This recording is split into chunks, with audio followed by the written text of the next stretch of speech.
તો મિત્રો હવા થઈ ગયા રેડિયો ભાઈ ભાઈ ચશ્મા બસમાં લગાવીને રેડી. આપણે જતા દુકાને જતા હતા બધા નિશાળ જતા હતા.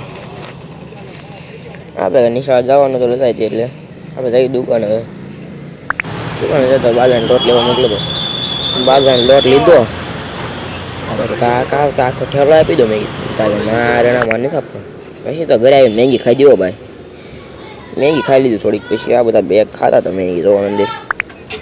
પછી તો હું રુદ્ર ને બધા આવી ગયા પંપુડું બનાવવા ભાઈ ભાઈ. પંપુડું બનાવ્યું મોટું જબરદસ્ત જોજો હમણાં રુદ્ર સેટ બનાવે એટલે કાંઈ ન ઘટે. તો દુકાનમાં જઈને વગાડે એમ બોલો. દુકાનમાં જઈને વગાડે કાકા કે આ ન વગાડતો પાછી મેગી ખાઈ જાય મેં આવીને બોલો. 2 વખત મેગી ખાઈ જાત તો હું કરું બોલો હાલો. પછી તો મેં કપડા ઘા સીટું ભરી હો ભાઈ ભાઈ. ધબ્બા ધીબી બોલે છે બાકા જીકી ફૂલ બાકા જીકી હો ભાઈ. એટલી સીટું 200 સીટું કાઢે 2 ક્લિકમાં ખાલી ધબ્બા ધીબી બોલાવી દીધી.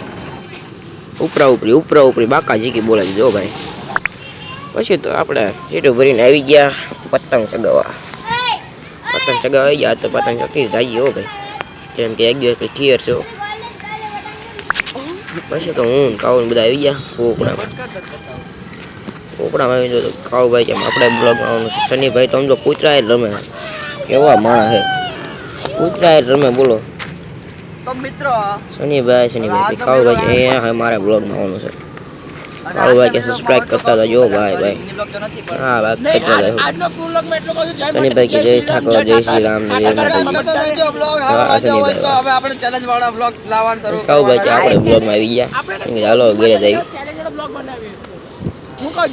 ઘરે ગયો તો વીરુ ભાગ ખાતો હતો વેફર હો ભાઈ. મને ના કે માર ખાવાની તંજેમાં બોલે હા મેં કીધું વીરુ ગીટા તો હું રુદ્ર શેઠ ને લંબુ ને કાવ આવી ગયા આપણે ગેમ રમવા. ઘડી ગેમ રમવા પછી આવી ગયા પતંગ લેવા. પતંગ લીધી ફિરકી લીધી પતંગને ફિરકા બે લીધા એટલે હવે મેં કીધું હાલો આવજો બાય. બ્લોગ અહીં પૂરો થાય છે આપણો.